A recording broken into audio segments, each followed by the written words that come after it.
क्या आप इस बात को जानते हैं आखिरी 50 सालों में ये बाइबल कितनी रॉन्ग वे से प्रीच हुई है? Do you know? Specially last 50 years से 1960 में ऐसे बहुत सारे परमेश्वर के दास और दासियों ने एक प्रोफेसी की थी डिफरेंट डिफरेंट प्लेसेस पे, ऑकलैंड में, न्यूजीलैंड में, इंग्लैंड में। उन्होंने खड़े होके ये प्रोफेसीज की थी कि एक समय आ रहा है जब धोखा आएगा। आपको चाहिए, आप गूगल करके देखिए। मैं कोई भी चीज जब तक 15 बार न पढ़ लूं, जब तक मैं खुद कन्विंस ना हो जाऊं, मैं कभी प्रीच नहीं करता। आपको पता है 1960 में बहुत सारे परमेश्वर के लोगों ने यह प्रोफेसी की थी कि आने वाले समय में बहुत धोखेबाजी होगी, और ये बिल्कुल सच हुआ है। और मैं आपको आज एक धोखा आपके सामने रख रहा हूं। इसे धोखा भी नहीं कह सकते हैं, बट इसे इमेच्योरिटी भी कह सकते हैं। धोखा नहीं कह सकते, सॉरी, ये रॉन्ग वर्ड है, डिलीट कीजिए इसको। पर इसे इमेच्योरिटी कहते हैं। आप जानते हो लास्ट 50 सालों में कितना बाइबल रॉन्ग तरीके से प्रीच हुई है। ये बाइबल जो मेरे हाथ में है, ये पवित्र शास्त्र, ये कलाम मुकद्दस जो मेरे हाथ में है, ये बाइबल मुझे सबसे पहले आज्ञा देती है तू उसको अपने लिए पढ़, और जिन बातों पर तू चलता है उन बातों का तू प्रचार कर। यीशु ने नहीं कहा उनको प्रचार करो, यीशु ने कहा उन्हें आज्ञा मानना सिखाओ। आज्ञा प्रचार करना और मानने में क्या फर्क है? आप खड़े होकर कह सकते हो कि झूठ मत बोलो, पर हो सकता है आपकी हर लाइन में झूठ होता है। बट जब बाइबल बताती है आज्ञा मानना सिखाओ, इसका मतलब क्या है? तुम उन्हें अपने जीवन से सिखाओ कि मानना क्या होता है। आपको पता है मैं जिस चीज को धोखा कह रहा हूं, वो चीज कैसी धोखेबाज है, मैं आपको बताना चाहता हूं। वो मतलब कैसी चीज है जो बहुत इमेच्योर वे से प्रीच हुई है। क्या आप इस बात को जानते हैं? आज जितने भी लोग प्रचार कर रहे हैं उसमें से 90% लोग जीसस के एक्सटर्नल थिंग्स का प्रचार कर रहे हैं। मैं इसे बिल्कुल गलत नहीं कहता हूं। जैसे कि एक व्यक्ति खड़ा हुआ और उसने कहा यीशु ने पानी को दाखरस बना दिया। Praise the Lord. बिल्कुल ऐसा हुआ था। एक दिन यीशु 5000 लोगों से मिला, उसने उनको भोजन खिला दिया। ठीक है। थर्ड थिंग, एक दिन यीशु मसीह बोट में गए, उसे तूफान को शांत कर दिया। खाना बाहर खिलाया, तूफान बाहर शांत किया, दाखरस बाहर बनाया। मुझे बताइए, जब आप सिर्फ और सिर्फ बाहर की बातें सुनोगे तो आप यीशु से उम्मीद क्या करोगे? कि वो सिर्फ आपकी बाहर की चीजों में काम करे। बहुत कम लोग हैं जिन्होंने उसकी इनर लाइफ प्रीच की है। जो आंखों ने नहीं देखा, जो कानों ने नहीं सुना, जो मनुष्य के चित्त में भी नहीं आया, परमेश्वर ने वह बातें उनके लिए तैयार की हैं जो उससे प्रेम करते हैं। और अगर आप किसी से भी आज ये बात पूछ लो तो वो कहेंगे स्वर्ग। ब्रदर, इस वचन का मतलब क्या है? ब्रदर, प्रभु ने आपके लिए स्वर्ग रखा है जो आपने देखा नहीं है, सुना नहीं है, वगैरह वगैरह, वो सब चीजें। आप उसके ठीक नीचे पढ़िए, उसमें लिखा है परंतु परमेश्वर ने अपनी आत्मा से वो बातें हम पे प्रकट की हैं। आपको पता है ऐसी 1000 बातें हैं बाइबल के अंदर जो यीशु की सेवकाई में हुई, जो लिखी हुई नहीं है, पर परमेश्वर अपनी आत्मा के द्वारा आपको वो बताना चाहता है। ट्रस्ट में। आज मैं आपसे पूछना चाहता हूं, सब ध्यान दीजिए। जैसे आज लास्ट 50 ईयर्स में आज बहुत सारे प्रीचर्स प्रीच कर रहे हैं यीशु तेरे को चंगा करेगा, यीशु तेरे को ये करेगा, वो करेगा। मैं आपसे पूछना चाहता हूं, क्या ये चीजें आपको अट्रैक्ट करती है? कोई बड़ी बात नहीं है। एलिशा के पास भी एक सेवकाई थी, वो मुर्दों को जिलाता था। कितने लोग ये बात जानते हैं? एलिशा ने 2 मुर्दों को जिलाया था, एक नहीं। एक उससे तब जिलाया जब वो जीवित था, एक तब जब वो मर गया था। यू नो, एक दिन ऐसा था वो मर गया, उसको गाड़ दिया गया, उसकी हड्डियां पड़ी थी। लिखा है एक मुर्दे को उसकी हड्डियों पर टच किया गया, वो जी उठा था। एलिशा ने एक मुर्दा तब जिंदा किया जब वो जिंदा था, एक तब जब वो खुद मरा हुआ था। उसके हड्डियों में अनॉइंटिंग थी, उसके हड्डियों में भी इतना अभिषेक था। बेनीन कहते हैं कैथरीन कुलमन की कब्र पे मैं आज भी प्रभु की उपस्थिति महसूस करता हूं, क्योंकि लिखा है यहोवा के दासों की मौत उसकी नजर में बड़ी ही अनमोल है। यू नो, सोचो इन लोगों के इस बात मरने के बाद भी प्रभु ने इनके आजू बाजू पहरा रखा था। आज बहुत हद तक बाइबल रॉन्ग वे से क्यों प्रीच की जा रही है, मैं आपको बताना चाहता हूं। वो इस वजह से क्योंकि हम सिर्फ और सिर्फ जीसस की एक्सटर्नल लाइफ प्रीच कर रहे हैं। सोचो, मैं आपसे पूछना चाहता हूं, जब आप इसे लेते हैं किस एक्सपेक्टेशन से ले रहे हैं कि मैं देखूं कि यीशु ने ये किया, वो मेरे लिए ये करेगा, कि आप सच में एक चेले हो और आप हर प्रचार के अंदर ये देखते हो कि मेरा जीवन और इसकी तरह कैसे बन सकता है? पूछो अपने आप से, क्योंकि ये बहुत जरूरी है कि जो पौधा स्वर्गीय पिता ने नहीं लगाया है वो उखाड़ा जाए। इट्स अ मिनिस्ट्री, ये एक सेवकाई है जिसे रिफॉर्मेशन कहते हैं। ये बहुत जरूरी है कि जो पौधे स्वर्गीय पिता ने नहीं लगाए हैं वो उखाड़े जाएं। आज हर व्यक्ति ये प्रचार कर रहा है, यीशु में आओ ये मिलेगा, यीशु में आओ वो मिलेगा, चंगाई मिलेगी। और मैं आपको बताना चाहता हूं, लोग उस हद तक पहुंच ही नहीं पाते हैं। मैं कभी कभी सोचता हूं, प्रभु कल सताव आएगा, भारत में कितने लोग तेरे नाम के लिए खड़े रह पाएंगे? जानते हो पतरस में क्या लिखा है? यहूदा में लिखा है, वे अपने अद्भुत स्वामी का इनकार करेंगे। अंत के दिनों में सबसे बड़ा गुनाह यह होगा जब प्रभु आएंगे, और जब सताव आएगा उससे पहले तो बहुत सारे लोग जो हमारी कलीसिया में भी बैठे हुए हैं, शायद वो ये बोल के प्रभु से माफी मांगेंगे कि प्रभु मैं एक बार बोल देता हूं, मैं आपको नहीं जानता हूं, फिर मुझे माफी मिल जाएगी, फिर आप भी मुझे माफ कर देना। कितना रॉन्ग एटीट्यूड है ये। मैं ये बातें आपको इसलिए बता रहा हूं क्योंकि आज जो मैं प्रचार कर रहा हूं वो जीसस की इनर लाइफ है, उसके भीतर का जीवन है। और मुझे नहीं लगता है कि आप में से हर व्यक्ति इसमें इंटरेस्टेड है, लेकिन आज मेरी ये दुआ है कि आज आप इंटरेस्ट लो, क्योंकि मेरे काम मेरे काम मेरे काम मेरे काम कब होंगे, मेरे रुके हुए काम कब होंगे? अब उसको बंद करो, अभी गाड़ो उसको, अभी कुछ अपने लाइफ के लिए सोचो। आप कहां जा रहे हो? बहुत हो गया ये बचपना, बहुत हो गया सिर्फ रुके हुए कामों को करवाने के लिए यीशु के पास जाना। अब बंद कर दीजिए इन सब बचपनों को, अब कुछ मैच्योर बनिए। आपने कभी कभी ऐसे लोग देखे हैं जब वो पैदा होते हैं तो उनका माथा इतना बड़ा बड़ा होता है? कभी आपने ऐसे लोगों को देखा है जब जिनकी उम्र 25 और 30 साल है लेकिन उनका माइंड मैच्योर नहीं हुआ है, वो बड़े नहीं है? कभी कभी मैं रिसेंटली एक बच्चे से मिला, आई थिंक उसकी एज 18-19 साल की थी, बट मैं देख रहा था बगैर पैंट के वो घूम रहा था घर पे, उससे कुछ पहना नहीं था। तो मैं उसकी मदर से पूछ रहा था, आंटी ठीक है ये आप देख रहे हो क्या हो रहा है? बोलते कभी भी अपनी पैंट उतार देता है, कभी शर्ट उतार देता है, कभी बाल बिगाड़ देता है, कभी ऐसे ही चिल्लाता है रात को बैठ के, कभी डैडी और मेरे बीच में आके बैठ जाता है, दोनों को मारता है। तो मैं समझ गया इलिटरेट है वो। यू नो, बॉडी बड़ी है, मैच्योरिटी नहीं आ पाई, ब्रेन वर्क नहीं कर पाया। इसीलिए यीशु के लिए लिखा है वो डील डोल और बुद्धि और अनुग्रह में बढ़ता गया। सिर्फ इंसान को कद और वजन में नहीं, उसे एवरीडे मैच्योरिटी में बढ़ना पड़ता है। और मैं आपको सच कहूं, वो मसीह जो 8 और 10 साल से कलीसियाओं में बैठे हैं, अब भी अपने काम काम काम काम कर रहे हैं। मुझे लगता है सिस्टर ब्रदर, आप मैच्योरिटी में नहीं आ रहे हो। शायद हो सकता है जब प्रभु यीशु मसीह वो आखिरी लेसन सिखाने के लिए बादलों पर आएंगे, उठाने के लिए, पर आप अब तक 8वीं कक्षा में बैठे हुए। प्रभु रुक जा, कम ऑन, बी मैच्योर। प्रभु से कहिए, प्रभु बहुत समय हो गया, मैंने जान लिया आपने पानी को दाखरस बनाया, मैंने जान लिया कि आपने तूफानों को शांत किया, मैं जान गया कि आपने मुर्दों को जलाया। खुदा अब ये खत्म हो गया, अब मैं आपके भीतर आना चाहता हूं, और अब मैं आपकी जिंदगी को देखना चाहता हूं, और मैं आपकी तरह बनना चाहता हूं, कि ताकि मैं मरे हुओं में से जी उठने के पद तक पहुंच पाऊं। Come on, be a mature Christian. ठीक है? कितने लोग हैं यहां पर जिनको मिरेकल्स बहुत अट्रैक्ट करते हैं? मेरे को तो बिल्कुल नहीं करते। हाँ, मैं रिजेक्ट नहीं करता हूं उनको, मुझे मिरेकल चाहिए, एवरी डे चाहिए, लेकिन मुझे सिर्फ जीसस से वही नहीं चाहिए। मैं एवरी डे चाहता हूं। मैं भी चाहता हूं कभी कभी 3 घंटे के शॉप ओपन करने में इतनी कमाई हो जाए कि हम उसके बाद घर आ जाएं और क्या करें? टीवी देखें? नो, बचा हुआ समय खुदा को दे पाएं।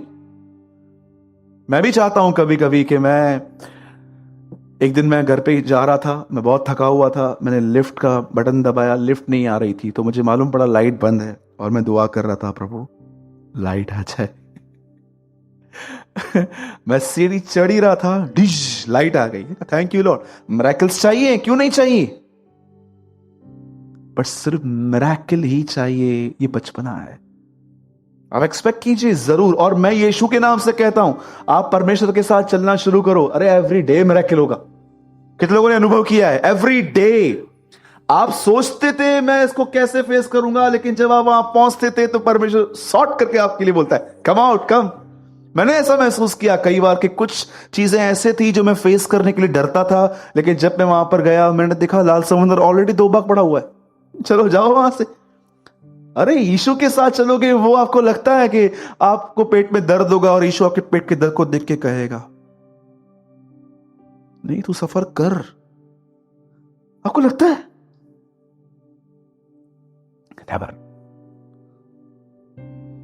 चलिए आइए हम वचन में आएंगे। हाने चालू भी होते हैं लेकिन नहीं, मतलब खत्म कर दो। कोई तो सोचता होगा। नहीं, डोंट वरी, छोटा सा वर्ड है, मैं इसको ज्यादा लंबा नहीं खींच पाऊंगा आज। मैं चाहता हूं आप सब इब्रानियों में से खोलिए। जैसे मैंने कहा था, आने वाले और भी कुछ हफ्ते इब्रानियों के ऊपर ही चलने वाला है वचन। और सी एक बहुत बड़ा आज रेवलेशन आपको मिलेगा कि देखो यहां पर क्या लिखा है। 12 अध्याय। और पंकज भाई आप 4 लाइट्स बंद कर दो। मैं फिर से कहता हूं, मैं चमत्कारों के खिलाफ नहीं हूं, लेकिन मैं इमेच्योरिटी के खिलाफ हूं। हमें प्रतिदिन बढ़ना चाहिए। और मैच्योर क्रिश्चियनिटी ये कहती है कि सिर्फ यीशु की बाहरी बातों को नहीं, पर वो कैसे भीतर से है उसको भी जानो। ठीक है? हाँ, सब जाग रहे। 12:2। और विश्वास के कर्ता, 1 मिनट सब खोल लीजिए, पेज नंबर 314। अगर आप मेरी तरह बाइबल पढ़ते हैं तो। सबने खोल लिया? ओके। और विश्वास के कर्ता और सिद्ध करने वाले यीशु की ओर ताकते रहे। बोलिए ताकते रहे। जिसने उस आनंद के लिए जो उसके आगे धरा था, लज्जा की कुछ चिंता न करके क्रूस का दुख सहा और सिंहासन पर परमेश्वर के दाहिनी ओर बैठ गया। Brother ERV, we must never stop looking to Jesus. He is a leader of our faith. एक वर्जन में लिखा है author, and he is the one who makes our faith complete.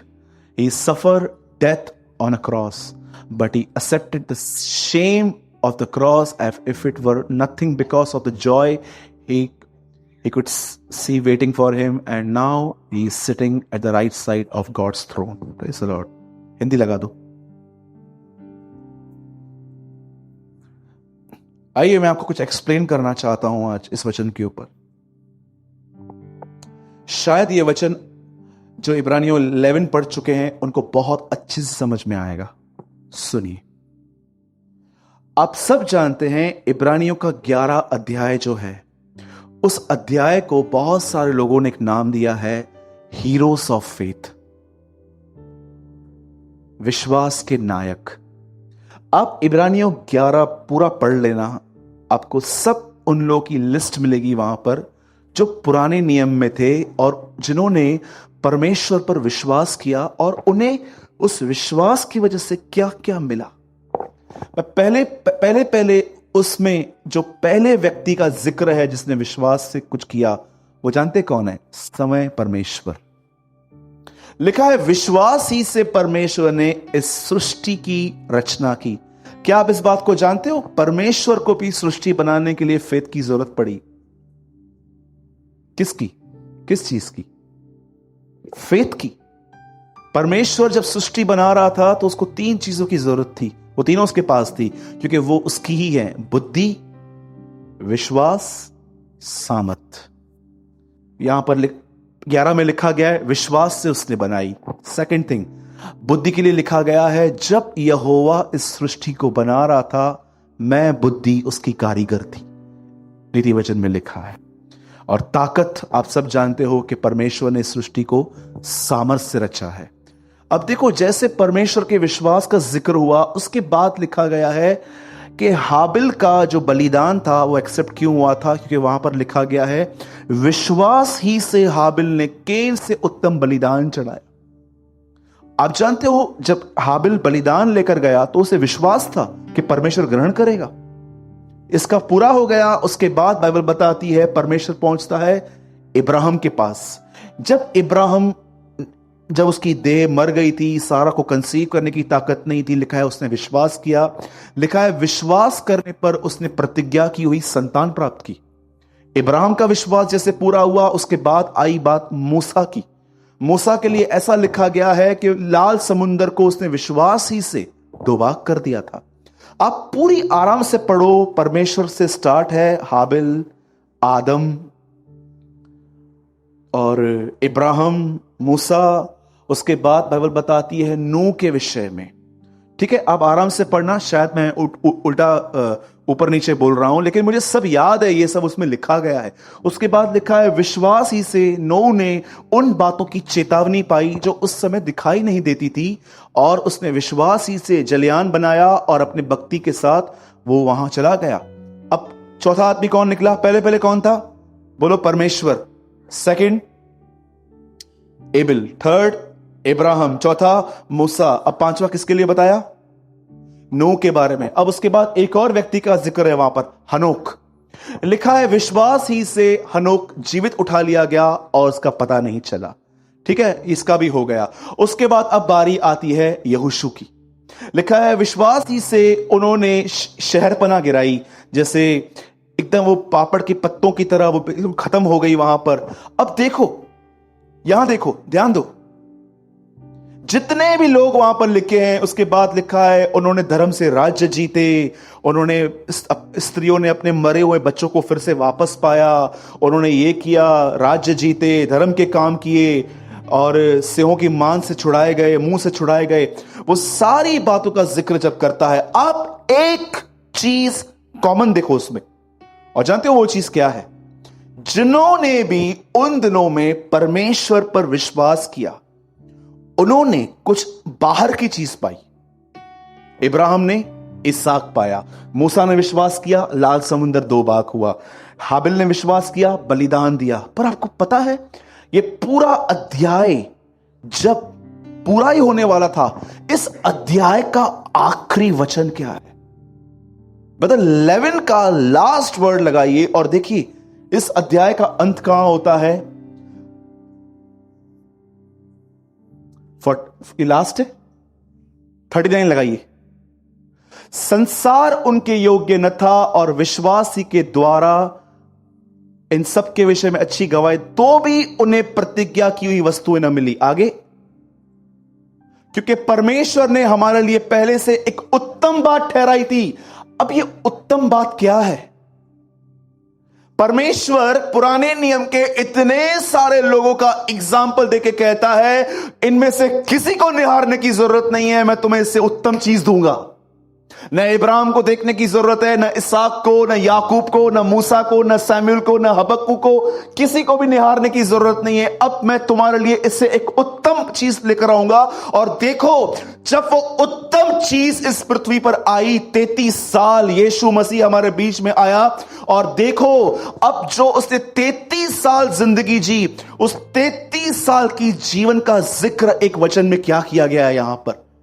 देखो, वही सेम वर्ड लगाइए, और विश्वास के कर्ता और सिद्ध करने वाले यीशु की ओर ताकते रहो, जिसने पानी को दाखरस बनाया, लाजर को जिलाया, पतरस को 153 मछलियां पकड़ के दी, उसकी सांस को चंगा किया, उसको पानी पर चलने की ताकत देती।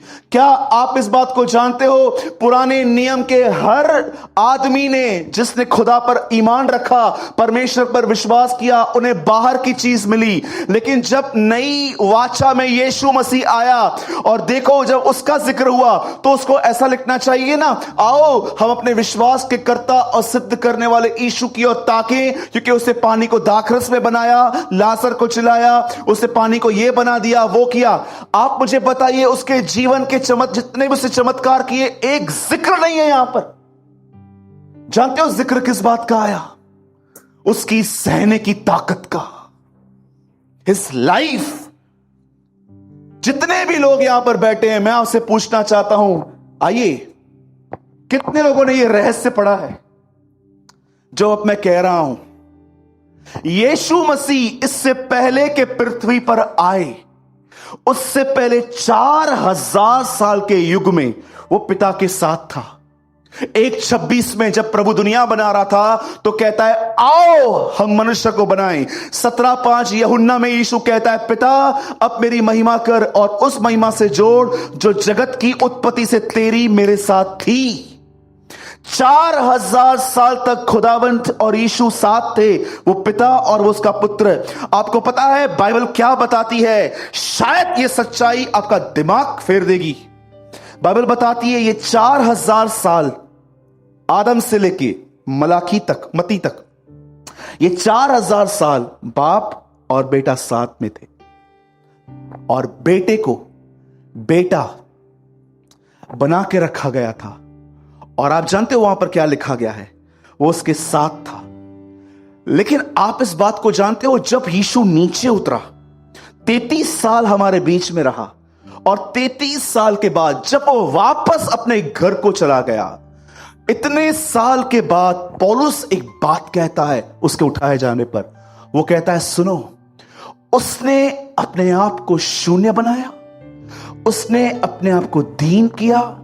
वो ऐसा हो गया कि उसने परमेश्वर के स्वरूप में रहकर भी अपने आप को परमेश्वर के तुल्य होने की वस्तु न रखा।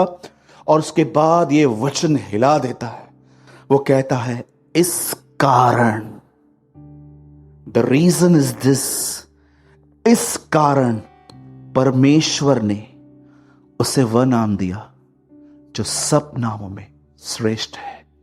आप इस बात को जानते हो, यीशु 4000 साल तक जब बाप के साथ उसके दाहिनी ओर बैठता था तो वो एक वजह से बैठता था क्योंकि वो उसका बेटा है। पर अब वो सेकंड टाइम जब वो उसके पास वापस गया, अब पौलुस कहता है वो इसलिए नहीं बैठा है क्योंकि वो बैठा है, क्योंकि वो उसका बेटा है, पर वो इसलिए बैठा है क्योंकि उसने अपने आप को दीन किया। प्रभु ये क्या है? पौलुस कहता है जीवन जीने की वजह से उसे यह स्थान मिला है। आप चाहते हो मैं आपको शो करूं? मैं ज्यादा स्क्रिप्चर्स वैसे खुलाता नहीं हूं ताकि आप कंफ्यूज ना हो। मुझे बहुत अच्छा लगता है 2 या 3 वर्ड्स ही पूरे घुमा घुमा के अच्छे से एक्सप्लेन किए जाएं, पर मैं आपकी क्लियरिटी के लिए खोलता हूं। फिलिपियों 2 वर्स 5, जैसा मसीह यीशु का स्वभाव था वैसा ही तुम्हारा स्वभाव हो। सब यहां पर देखिए, प्लीज बाइबल मत ओपन कीजिए, मैं आपको बाद में आपको रेफरेंस दे दूंगा। अब कैसा है उसका स्वभाव? 6, जिसने परमेश्वर के स्वरूप में होकर भी परमेश्वर के तुल्य होने को अपने वश में रखने की वस्तु न समझा। इसका मतलब वो परमेश्वर था लेकिन उसने अपने आप को एक ऑर्डिनरी मैन बना दिया, इंसान बन गया। आगे, वरन अपने आप को ऐसा शून्य कर दिया और दास का रूप धारण किया और मनुष्य की समानता में हो गया। आगे, और मनुष्य के रूप में प्रकट होकर अपने आप को दीन किया और यहां तक आज्ञाकारी रहा कि मृत्यु, हां क्रूस की मृत्यु भी सह ली। अब देखो, इस कारण परमेश्वर ने उसको अति महान भी किया और उसको वह नाम दिया जो सब नामों में श्रेष्ठ है। सब नामों में। मेरे भाइयों और बहनों, यीशु मसीह जब पिता के साथ पहले था तो इसलिए था क्योंकि वो उसका बेटा है, लेकिन अब दोबारा जब वो उठा लिया गया और दाहिनी ओर बैठा तो इसलिए नहीं बैठा क्योंकि वो उसका बेटा है, पर पौलुस कहता है इसलिए बैठा क्योंकि उसने अपने आप को दीन किया। आगे, कि जो स्वर्ग में है और पृथ्वी पर और जो पृथ्वी के नीचे हैं वे सब यीशु के नाम पे घुटना टेकें और परमेश्वर पिता की महिमा के लिए हर एक जीभ अंगीकार कर ले कि यीशु मसीह ही प्रभु है।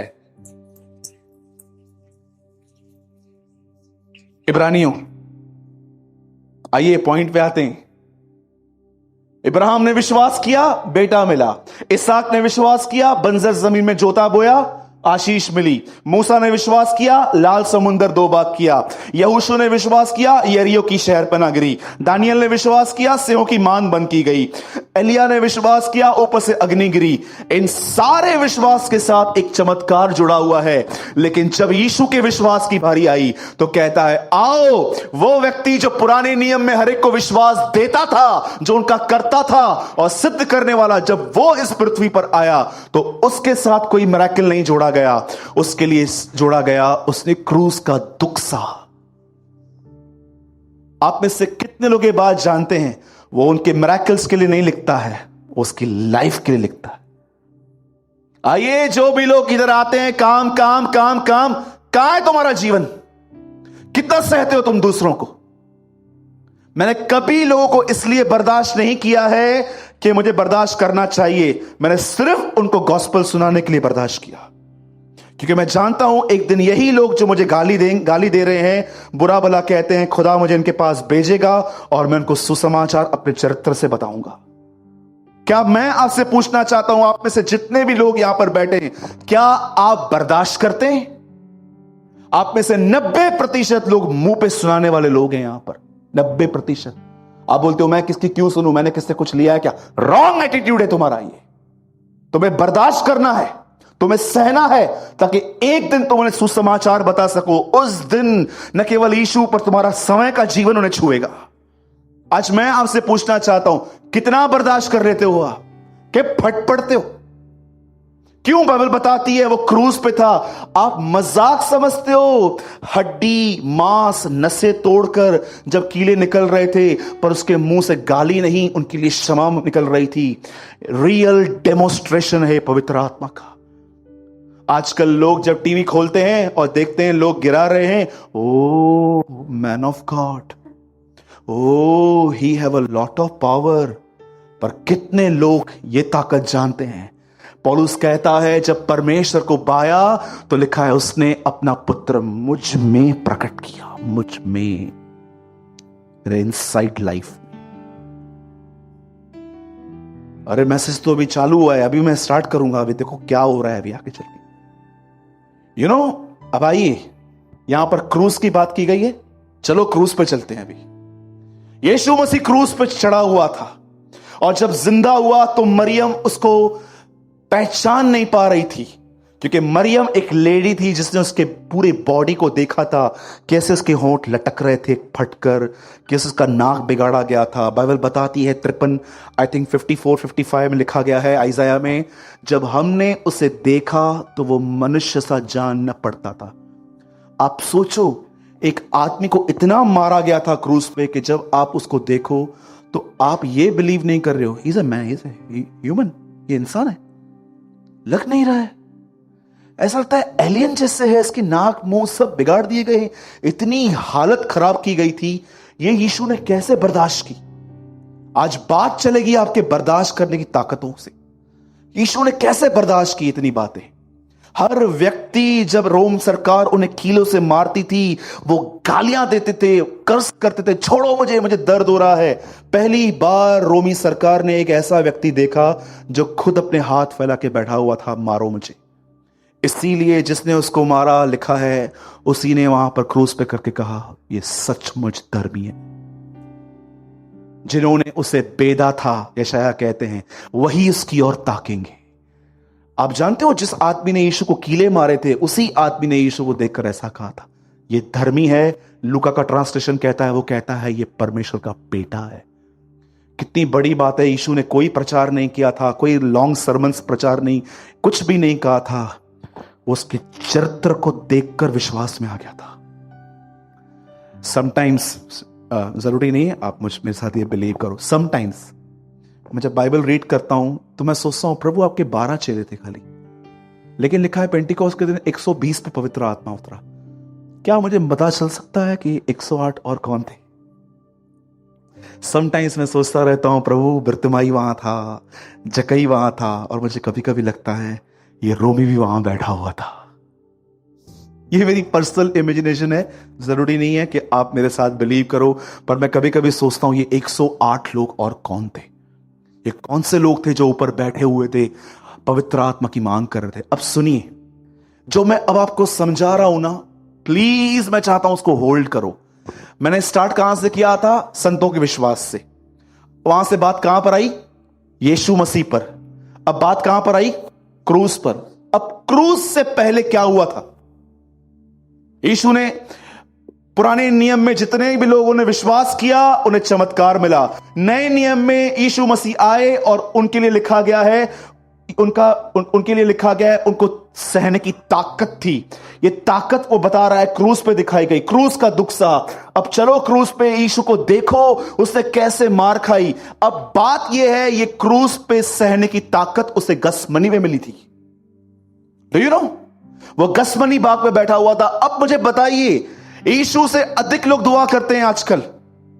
कुछ लोग ऐसे भी देखे हैं मैंने, इतनी लॉन्ग प्रेयर्स करते हैं। यीशु ने वहां पर एक ही प्रार्थना की, पिता मैं प्रार्थना करता हूं, मेरी नहीं तेरी इच्छा पूरी हो, मेरी नहीं तेरी इच्छा पूरी हो, मेरी नहीं तेरी इच्छा पूरी हो। क्या आप इस बात को जानते हैं, यह ताकत सहने की यीशु को क्यों मिली? Because of his right prayer. हमारे बीच में बहुत गलत दुआएं हो रही हैं आजकल, संसारिक दुआएं हो रही हैं। आप में से कितने लोग हैं जो प्रतिदिन परमेश्वर को कहते हैं, प्रभु मैं आज लोगों को इंप्रेस नहीं करना चाहता, आज मुझे स्पिरिचुअलिटी नहीं दिखानी है, आज मुझे आपकी इच्छा पूरी करनी है। मैं आपको कहना चाहता हूं, वही परमेश्वर जिसने यीशु को ताकत दी, वही परमेश्वर आपको भी देगा। याद रखिए, आपके लाइफ का पहला पहला पहला लक्ष्य यह होना चाहिए कि आज मैं प्रभु की मर्जी में जीऊंगा। किधर की कहां वो बात लेके गए हैं। पुराने नियम से वो चालू कर रहा है, कहता है इन्होंने विश्वास किया, इन्हें मिरेकल मिला। उसके बाद वो यीशु की सहने की ताकत की बात कर रहा है। सहने की ताकत गॉस्पल्स में बताई गई है कि गॉस्पल यीशु मसीह के लिए बताता है लूका में कि मरने से पहले उसने रात भर दुआ की थी और उसने दुआ में ये शब्द कहे थे, मेरी नहीं आपकी इच्छा पूरी हो। मैं आपको बताना चाहता हूं, यहां देखिए,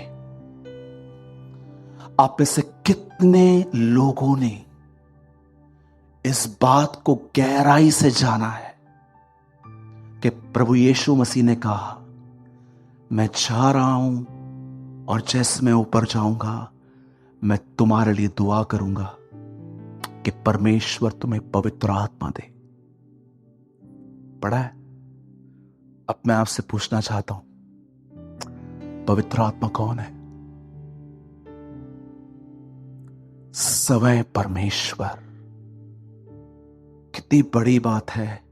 यीशु ये कह रहे थे, मैं जा रहा हूं और मैं पिता से कहूंगा एक बार फिर से मुझे इनके अंदर भेज दे। आप जानते हैं क्यों ये सामर्थ, ये पवित्र आत्मा की भरपूरी हर व्यक्ति को नहीं मिलती है?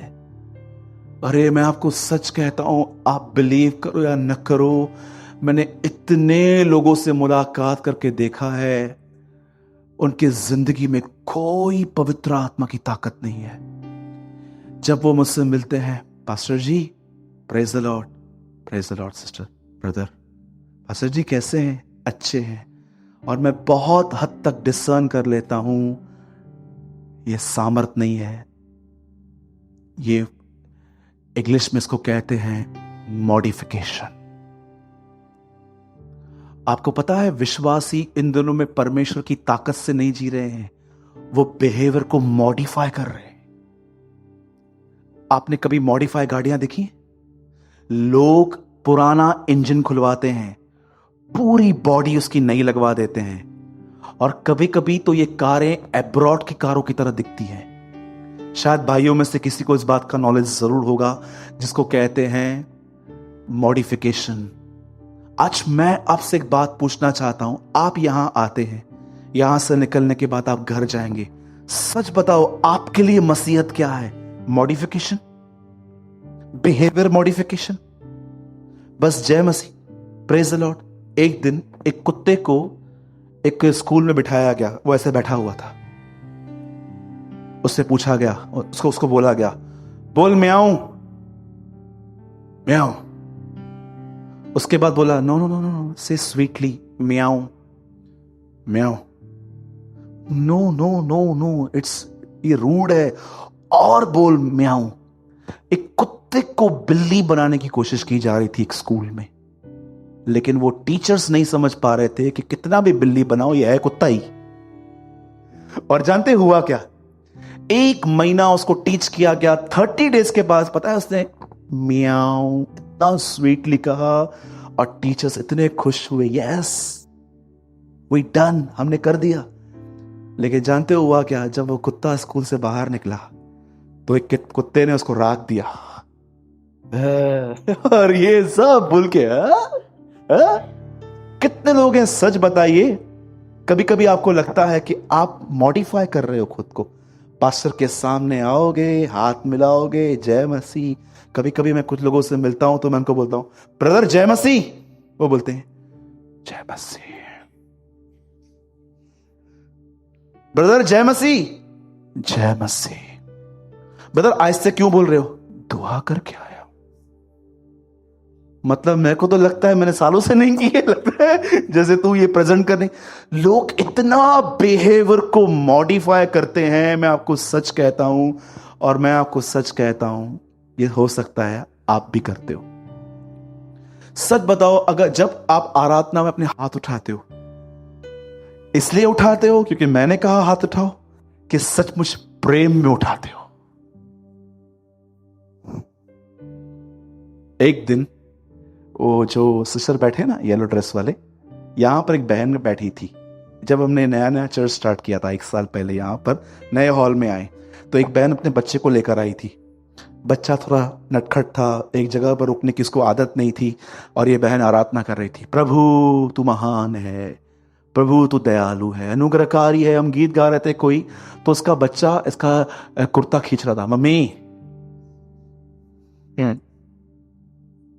प्रभु तू महान है, मम्मी हाँ था, लिसन लिसन, तीसरी बार मम्मी टच।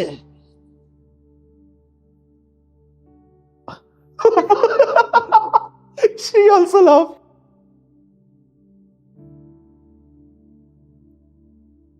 एक सवाल पूछूं आपसे, बुरा नहीं माने, किसको पागल बना रहे हो,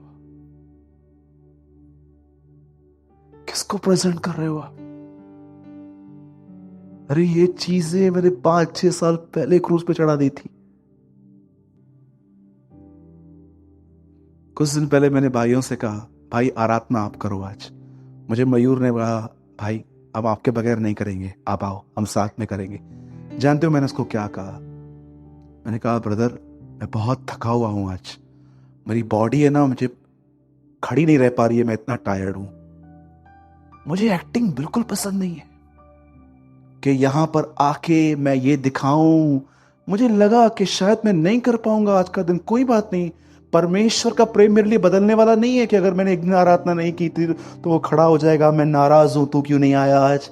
जैसे प्रभु मुझसे 1000 गुना अच्छी वर्शिप एंजल्स कर लेते हैं, पर फिर भी परमेश्वर ने हमें ये ऑनर दिया है कि हम वो हमारी आराधना सुनता है। पर मैं आपको बताना चाहता हूं, बिहेवियर मॉडिफिकेशन से बाहर आओ, रियलिटी में जियो। एक व्यक्ति क्रूस पे मरा, इब्रानी का लेखक उसके जीवन के विषय में कहता है उसने क्रूस का दुख सहा।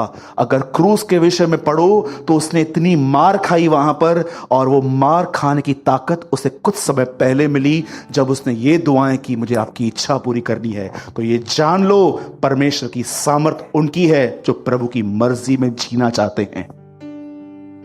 आइए, आप में से कितने लोग हैं यहां पर, आइए लड़कियों को अट्रैक्ट करने की कोशिश करते हैं।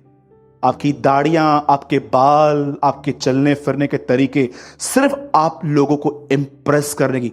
आज मैं आप बहनों को पूछना चाहता हूं, कहीं ऐसा तो नहीं है कि आप अपने हस्बैंड को छोड़ किसी और को इंप्रेस करने की कोशिश कर रहे हो? पूछो अपने आप से, आस्क योरसेल्फ।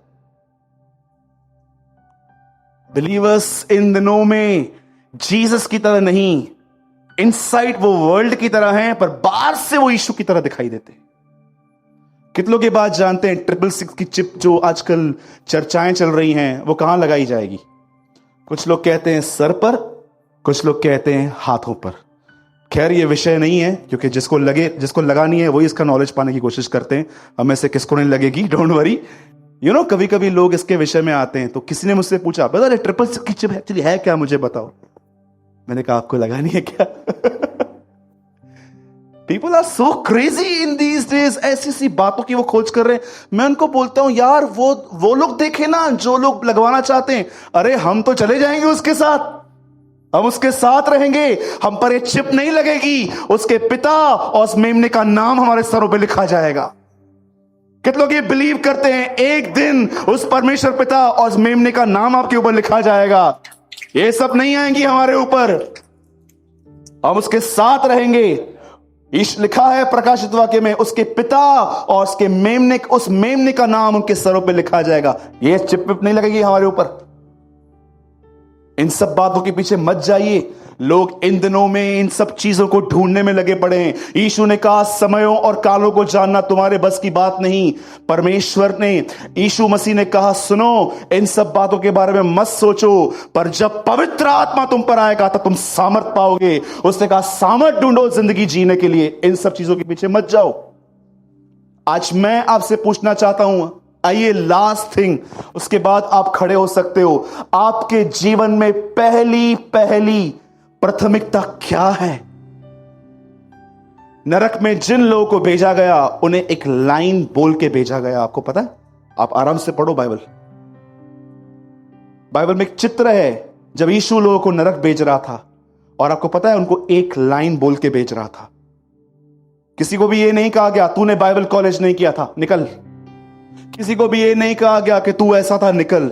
हर एक को जो नरक में गए, यीशु ने उनको एक ही बात कही, दूर हो जाओ क्योंकि तुम मेरे स्वर्गीय पिता की इच्छा पे नहीं चलते थे। You denying the will of my father. अब क्या है परमेश्वर की इच्छा? ये क्रूस का दुख सहने की ताकत यीशु मसीह को तब मिली जब उसने ये कहा, पिता मैं तेरी मर्जी पूरा करना चाहता हूं। उससे पहले भी उसके पास ताकत थी, लेकिन क्यों क्रूस पर दुख सहने के लिए उसको एक स्वर्गदूत मिला जिसने उसको सामर्थ दी। अब सुनिए परमेश्वर की इच्छा क्या है। इस भाई से लेकर वो लास्ट तक, वो अंकल तक, और वो आंटी से लेकर हमारी नर्स आंटी तक, रेखा आंटी से लेकर यहां तक, एक एक को आज बोल देता हूं, और मैं फिर भी कहता हूं सुनिए, मैं आपके सामने अपने कपड़े झाड़ता हूं कि मैंने वो संपूर्ण सत्य बताया है, कोई बात नहीं छुपाई है। उसके बाद भी आप में से कोई चले नहीं चले, मैं आप में से किसी के भी खून का भागी नहीं हूं। अगर आप आगे चल के कुछ भी करें ये आपके ऊपर है। ये कपड़े मैं आपके सामने शर्ट ओपन आउट कर रहा हूं एक रीजन से, आज मैं आपको शंटिंग करके बता रहा हूं। ये आप हमेशा याद रखना कि भाई ने एक दिन अपनी शर्ट आउट करके इस तरह से हमको सिखाया था कि ये प्रभु की मर्जी है। आप में से प्रत्येक व्यक्ति के ऊपर परमेश्वर की एक मर्जी है, और वो मर्जी है हर दिन यीशु की तरह जिंदगी जीना। That is a will of father. क्रूस की विजय, परमेश्वर की विजय क्रूस से शुरू हुई है, पर अंत तब होगा जब वो अपने बेटे को आप में देखेगा। That is a will of father. परमेश्वर चाहता है हम वैसे बोलें जैसे यीशु बोलता था। परमेश्वर चाहता है हम वैसे सोचें जैसे यीशु सोचता था। परमेश्वर चाहता है हमारा उठना बैठना वैसा हो जैसा यीशु का था। परमेश्वर चाहता है पैसों में हमारी डीलिंग्स वैसी ही हो जैसे यीशु की थी। परमेश्वर चाहता है हम बहनों से उतनी पवित्रता से चलें जितना यीशु चलता था। परमेश्वर चाहता है कि हम कमजोरों को वैसे ही संभालें जैसे यीशु संभालता था। ये प्रभु की मर्जी है, और याद रखना सामर्थ सिर्फ उनकी है। कितनी बड़ी बात है। जिसने दुष्ट आत्मा निकाली, जिसमें से दुष्ट आत्मा निकाली वो स्वर्ग चला गया, पर जिसने दुष्ट आत्मा निकाली उसे कहा गया निकल यहां से। हाउ पेनफुल ना। उस दिन बहुत लोग यीशु ने कहा मेरे पास आकर कहेंगे हमने आपके नाम से ये किया वो किया वो किया ये किया। कितनी बड़ी बात है। जिसमें से दुष्ट आत्मा निकाली वो स्वर्ग चला गया, जिसने निकाली वो रह गया। कितनी बड़ी वार्निंग है हम मसीहों के लिए जो बहुत अपने आप को प्रिटेंड करते हैं वी आर क्रिश्चियंस। मैं आपको सच कहता हूं, मैं कई बार प्रभु के सामने ये दुआएं करता हूं। कई बार मैं कहता हूं, प्रभु मुझे माफ करें। मैं जितना अपने आप को कलीसिया में आत्मिक दिखाता हूं, प्रभु मैं उतना नहीं हूं। पर प्रभु मैं तुझे सामने आंसू बहाता हूं, मुझे यहां से निकाल और मुझे रियलिटी में लेके चल। जब मैं अपनी ऑनेस्ट प्रेयर खुदा को देता हूं और मैं ये महसूस करता हूं वह अपना अभिषेक मुझसे नहीं लेता है, वो उसको मेरे ऊपर बनाए रखता है। आज मैं आपसे पूछना चाहता हूं एक आखिरी बार, लिसन, मैं चाहता हूं आप सब बाइबल बंद करो। यहां देखो,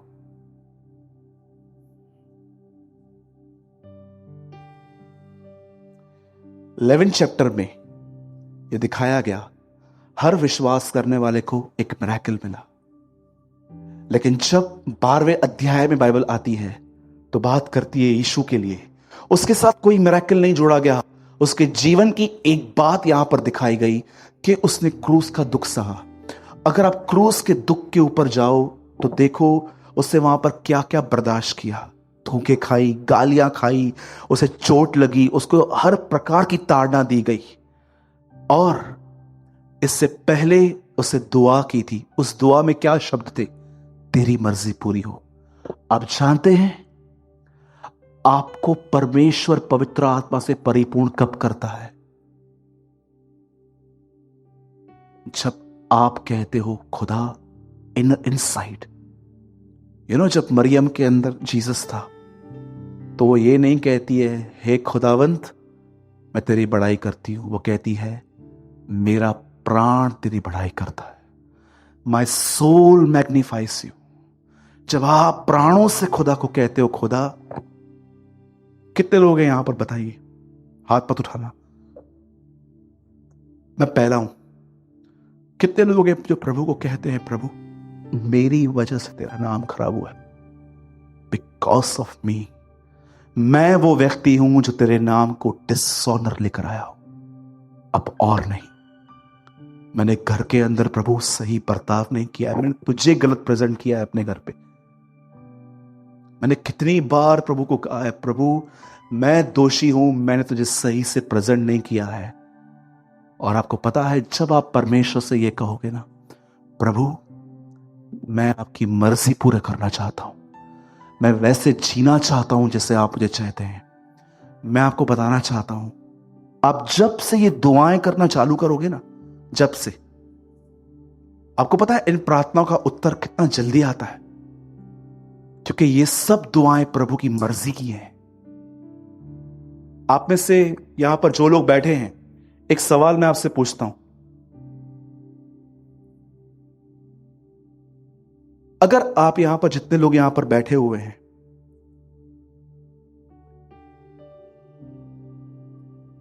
आप जानते हैं इन दिनों में आजकल जैसे चेतन भाई ने बताया सट्टा बेटिंग, क्रिकेट पे लोग पैसे लगाते हैं। मुझे बताइए जब आप अगर प्रभु से यह कहोगे प्रभु मैं दुआ करता हूं, आज मैं पैसे लगाने वाला हूं, मुझे ब्लेसिंग देना, आपको फेथ आएगा? क्यों?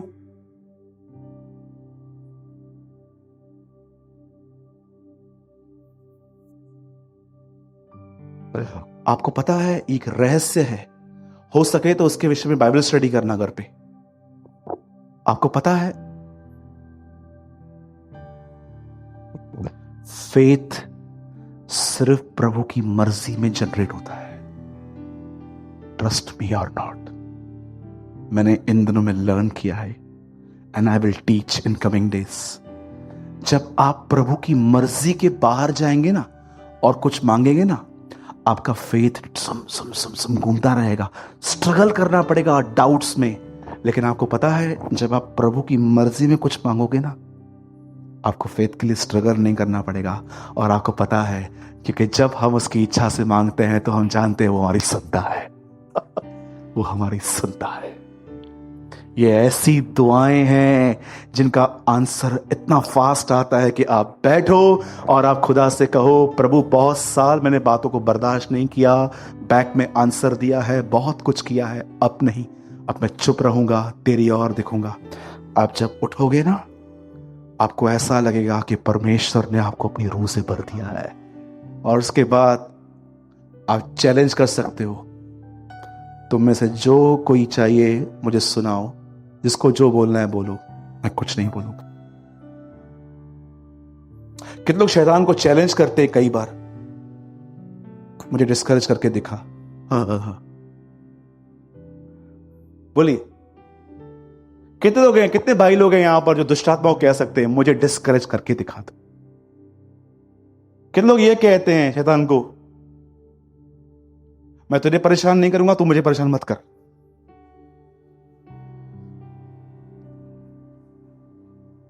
हाँ, बोलो।